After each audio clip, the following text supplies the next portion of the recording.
Ito yung isa. Yan ang kanyang loob. Dali na natin siyang makita. Medyo maliwanag lang. So, ayan. Ang kagandahan kapag nilagyan natin ng plastic. Okay. Tapos, hindi natin ito isa. Update dito.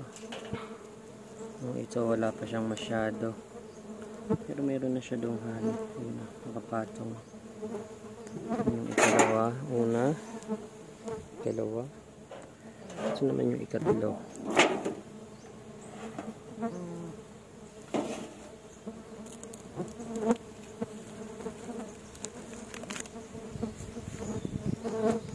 Yun.